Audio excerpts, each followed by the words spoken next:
This is the Louie T Network.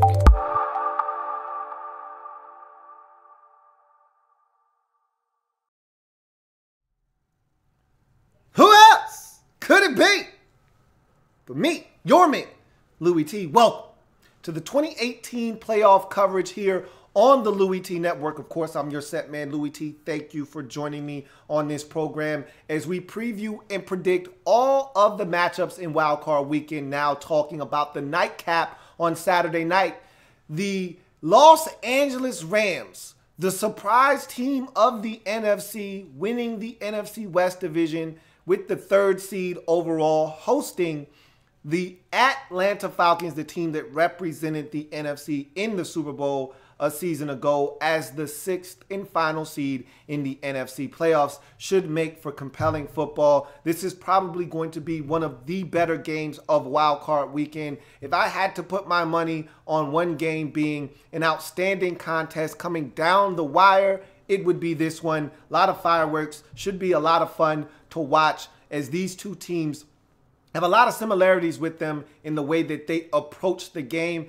All about execution, if you ask me, in this football game. The Rams have out-executed just about every team they faced this season, which is why they've won their division and why they are the number 3 seed in the NFC. Meanwhile, the Falcons have the talent to me, and I've said this on numerous occasions, this is a better version of the Falcons than last year in terms of the talent on the roster and development of the talent on the roster. The biggest difference is coaching. They're not as well coached.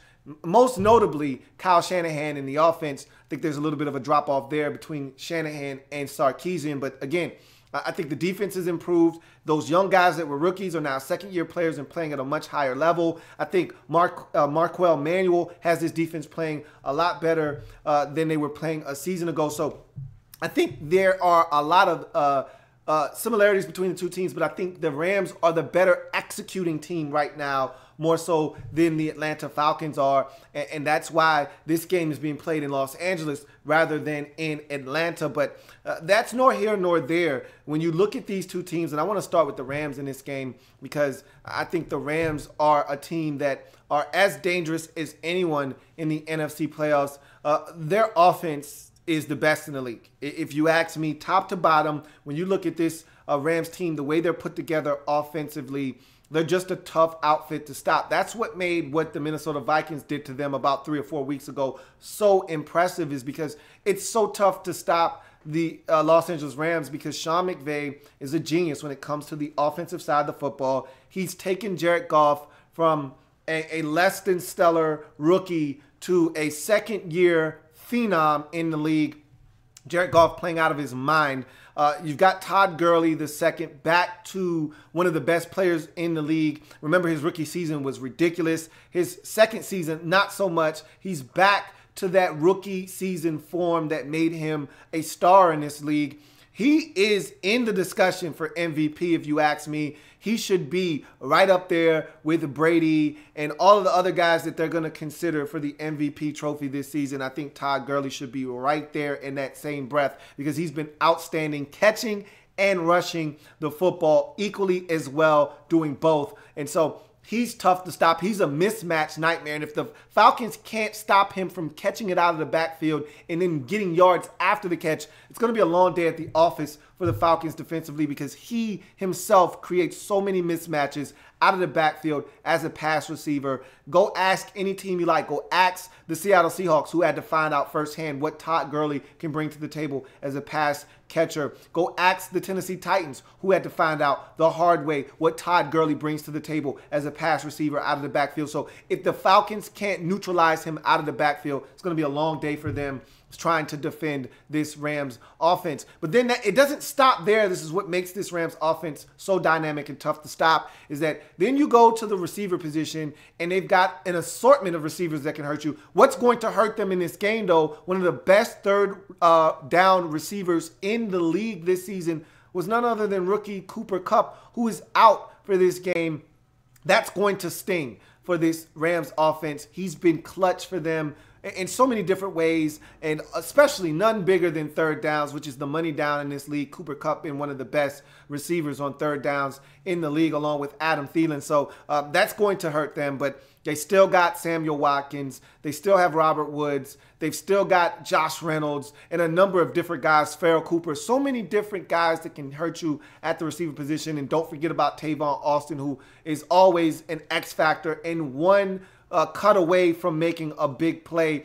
So they've got a number of guys at the receiver position that can hurt you. Then you get to the tight end position, and they're just as talented there as they are at the receiver position. You can get it from Gerald Everett. You can get it from Tyler Higbee. You can even get it from a lesser-known blocking tight end that can also get you in the pass game as well. So they've got a number of different guys that they can get the football to. And they're a dangerous outfit on the offensive side of football.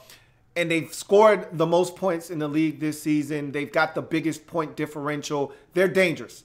What they also do, though, is they take the football away defensively. They generate turnovers. They generate points off of turnovers. This defense is opportunistic. They did lose one of their better corners against the Eagles. He went down with an ACL injury, if I'm not mistaken. So that's going to hurt them as well. They're starting to get banged up at the wrong time of the year. And we'll talk about another injury here in a second that no one's talking about, but it could loom large. And I think it's ultimately going to cost them this game when it's all said and done. But make no mistake about it, this is a defense with Tremaine Johnson and company and Alec Ogletree making plays at the linebacker position. You've got Aaron Donald at the defensive line position, just wreaking havoc. A great pickup for them has been Connor Barwin. He's come over and really helped them along their defensive line, getting pressure on the quarterback. So they've done a number of things to help fortify this defense. And the thing that makes them scary is they've got a big-time playmaker at each level of their defense. Aaron Donald, never, ever trust a man with two first names on that D-line. You go to the linebacker position, Alec Ogletree is a big play waiting to happen. When you get to the secondary, Tremaine Johnson and company making plays there. So this is a very opportunistic defense led by Wade Phillips. They're just as dangerous defensively as they are offensively, which is going to make it tough on the Falcons to win this game. If the Rams do the things that they've done all season long offensively, move the football down the field, put the football in the end zone when they get into the red zone, run the football with Todd Gurley, set up, play action fake, stay balanced, move the football down the field, get chunk plays, whether it be tight ends or receivers, and when they get into the red zone, make it count with touchdowns, not field goals. They're going to be a dangerous team, and they're going to be able to beat this Falcons football team.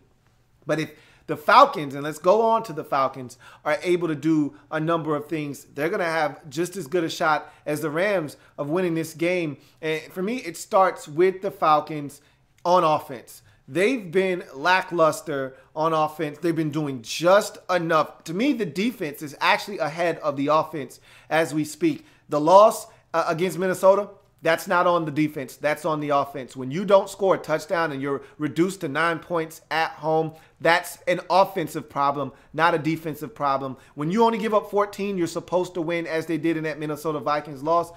They didn't do enough offensively in that game. When you lose games like the one they lost to the New Orleans Saints, in a game where I thought the defense played well enough for them to win and the offense simply didn't do enough. That's an offensive problem with the turnovers and the mistakes and the inability to put the football in the end zone. That's an offensive problem, not a defensive problem. Hell, even the first win versus the Saints, the defense took the football away, made plays to keep them in that game, and ultimately made the play to save the game. The offense didn't do a ton in that game. And again, it's been that way this season with this Falcons team. It's been the defense being the catalyst for a lot of their victories and the offense just doing enough. There was a stretch there where the offense hit their stride right around that week 10 to 13 area where they were able to go on the road and beat Seattle. Haven't seen the offense look that good in quite some time. I think the Cowboys game might have been the final time they've looked that good offensively. So we're looking for them to get back to that brand of football where they were able to go on the road and beat Seattle. That was probably their best road victory of the season. And they're going to need that kind of performance from their offense if they're going to have a chance to win this game. And I think it starts by running the football, keeping Matt Ryan clean with the run game. And you're not going to have the services of Andy Levitri, which is going to be a big blow to this offense, because against this kind of ferocious front, Aaron Donald and those guys can take over a game if you can't block them. And it makes me a little nervous knowing that you're going to have to go in there with a backup guard.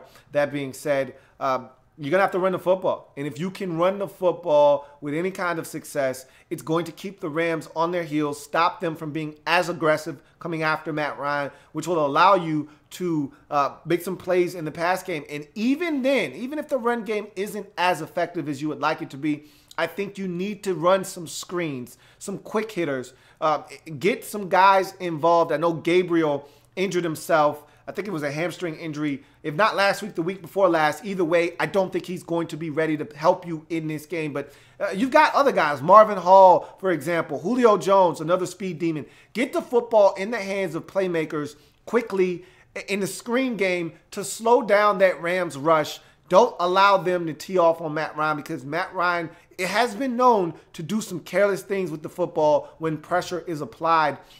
And so if you're the Atlanta Falcons, get the backs involved in the pass game, run the football effectively, but get the Rams off balance. Keep them guessing as to what's coming next. And when big plays present themselves, something the Falcons haven't done with regularity this season, but something that they did on their way to the Super Bowl last year with great effectiveness and efficiency, is hit the deep ball and create and generate big plays, whether that's a screen or Julio Jones deep ball. Something has to give. They've got to stretch the defense and make them think twice about being over aggressive at the line of scrimmage. If you're the Falcons offensively, you've got to keep the Rams off balance by using the backs out of the backfield, by going to the screen game, getting the football out of Matt Ryan's hands quickly, and oh, by the way, wouldn't hurt to run the football effectively. All of these things will slow down the pass rush of the Rams that at times can take over a football game. You go to the defensive side of the football, for me, the key is going to be Todd Gurley. If you can somehow neutralize Todd Gurley, not allow him to be dominant and a two-way dominant player at that, running and catching the football. If he's rushing and receiving the football the way that he did, say, like he did against the Seahawks, you have no chance of winning this football game. To me, he's the key. He's the actual key that turns on this Rams engine offensively. And as he goes, they go offensively. If he's rushing for 110 and getting you for another 85 receiving, you don't stand a chance in this game. But if you can somehow keep him under, say, 70 yards rushing, and also kind of minimize his impact in the pass game, that's going to give you an opportunity to really go after Jared Goff, to kind of take those receivers and force them to go win the game without one of their better ones in Cooper Kupp. And here's the injury that no one's talking about that I think could really hurt the Rams in this game. You tripping if you think I'm trusting Sam Ficken. So they've got a problem with young Jeezy, who injured his back, has been put on IR, going to miss the remainder of the season. He was well on his way to leading the league in scoring this season, with the Rams scoring all the points that they were scoring. And his ability to just basically get to the 40-yard line and you're in field goal range. A 58-yarder for young Jeezy was nothing. You take him out of the equation and you enter in Sam Ficken. And again, you tripping if you think I trust Sam Ficken. You're in trouble. And I think this game could come down to a late field goal attempt where you're going to have to put Sam Ficken on the field and you're going to need him to bang it home for you. I've pretty much rode with both of these teams all season long. For the Rams, I'm a Sean McVay fan. You know how I feel about Sean McVay, him being a member of the Redskins family. And so I thought that this team could be good this season. Not as good as they turned out to be. I knew he would turn things around. Didn't think it would happen this quickly. But I've been on this Rams Express pretty much all season long, except for when they played Seattle in Seattle. And boy, did they prove me wrong there. I've been on the Falcons train all season long, and they've let me down quite a bit this season. But when it comes to the postseason, I err on the side of experience. And the Falcons have experience. And I'll tell you one thing else. This Falcons team has the easiest path to the Super Bowl. If they're with it, they can get it because they beat this Rams team. And this is not an easy task, but if they can get it done, and I don't know how they're going to do it, but they can do it. If they can get this done, they can go to Philadelphia. Everybody was tripping over themselves trying to get to Philadelphia. Well, a win here would give them the opportunity to then go to Philadelphia and take on Nicholas Foles and the Carson Wentz-less Philadelphia Eagles. And if I'm the Atlanta Falcons, I like my chances going to Philly, taking on the Carson Wentz-less Philadelphia Eagles, which is why the Saints and the Rams both wanted to lose in week number 17 because neither team wanted to face the Minnesota Vikings. Well, if you're the Falcons, check and check. You don't have to worry about the Vikings until the NFC Championship game if you can get there. If the Vikings themselves even get there. Nonetheless, here's an opportunity for you to get one step closer back to the scene of the crime, which is the Super Bowl. Got to find a way to win. And I know this is a little crazy. Call me crazy, but I'm going with experience over youth exuberance. I'm taking the Atlanta Falcons, and I've done this so many times this year and been burnt that I don't know why I continue to put my hand on the fire. But something tells me no Greg Zuerlein, no Cooper Kupp, no experience in the postseason equals a Falcons win. Late missed field goal by tripping Sam Ficken gives the Atlanta Falcons the victory in a thriller in the nightcap of day one of Wildcard weekend. So that's my prediction for the nightcapper. 6 seed upsets the 3 seed. Falcons move on to the divisional round where they'll take on the Philadelphia Eagles. I'm your man, Louie T. Thank you for joining me on this program. If you haven't already done so, subscribe to the Louie T Network for more great content in 2018 and beyond. We're changing the game one live feed at a time. Remember, you can catch me here after every single primetime game live, which means every single postseason matchup that takes place. Join me here for the Overtime program live as we break down the game in its entirety here on the Louie T Network. So I look forward to seeing you there on this channel. Overtime series right after the end of this game, which I think is going to be a magnificent game. We'll see if the Rams can protect their house, prove me wrong again, and get one step closer to making Sean McVay a folk hero in Los Angeles. We'll see if they can do that, or will the veteran Falcons find a way to show the young upstart Rams it's not that easy in the postseason. We'll see. I'm your man, Louie T.